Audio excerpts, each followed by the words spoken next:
రాజకీయ లబ్ధి పొందేదానికి కొంతమంది దీన్ని వివాదం చేస్తున్నారు. 2020 2020లో అంటే అప్పుడు ఎవరు ఇక్కడ అధికారంలో ఉంది వైకాపా ప్రభుత్వం, జగన్మోహన్ రెడ్డి అనే వ్యక్తి ముఖ్యమంత్రి.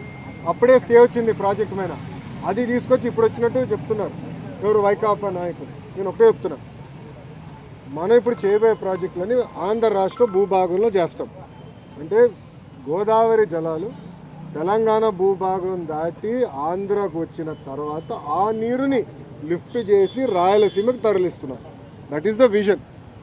అంతేగాని తెలంగాణ ప్రాజెక్ట్ చిల్లు ఎవడు పెట్టట్లే కదా బాయ్, కామన్ సెన్స్. నేను ఇప్పుడు ఏమన్నానంటే, మీరు చూస్తారు వరదలు వచ్చినప్పుడు వేలాది టీఎంసీ సముద్రంలోకి వెళ్తుంది. ఎందుకు పంపించాలంటున్నా, ఒక టీఎంసీ కోసం రాష్ట్రాల మధ్యన యుద్ధాలు జరిగినాయి.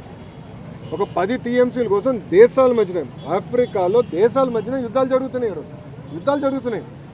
అలాంటిది వేల టీఎంసీలు సముద్రంలోకి వెళ్తుంది. ఆ టీఎంసీలు ఆ నీరుని కాపాడుకుని ఆ నీరుని లిఫ్ట్ చేసి మన ఆంధ్ర రాష్ట్రానికి రాయలసీమ ప్రాంతానికి తీసుకెళ్లాలని మా ఆలోచన.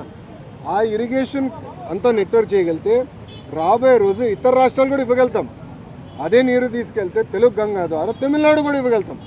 ఇది కేవలం మనకే కాదు, దక్షిణ భారతదేశానికి పనికొస్తుంది. ఇప్పుడు గతంలో కూడా ఇదే జగన్మోహన్ రెడ్డి పట్టిసీమ దండగా అన్నాడు. దయచేసి అందరూ ఒకసారి రిఫ్రెష్ చేసుకోండి మెమరీ. శాసనసభ సాక్షిగా పట్టిసీమ దండగా అన్నాడు. అదే వ్యక్తి పట్టిసీమ 5 సంవత్సరాలు ఆపరేట్ చేశాడు. It is a beautiful project. Godavari Polavaram వచ్చే వరకు గోదావరి జలాలు తీసుకుని కృష్ణా డెల్టాలు వేసి మనకి కృష్ణా జలాల్ని రాయలసీమకి తరలిచ్చాం. దానివల్ల గతంలో ఒక్క టీఎంసీ కోసం కొట్టుకునేవారండి. అందరూ గుర్తుందా లేదా, అంతే యంగ్స్టర్స్ ఇక్కడ. అప్పుడు గొడవలు జరిగేది.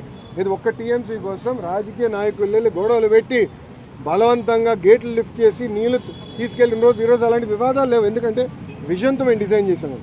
సిమిలర్ ఈ ప్రాజెక్ట్ కూడా అదే విజన్తో చేస్తున్నాం.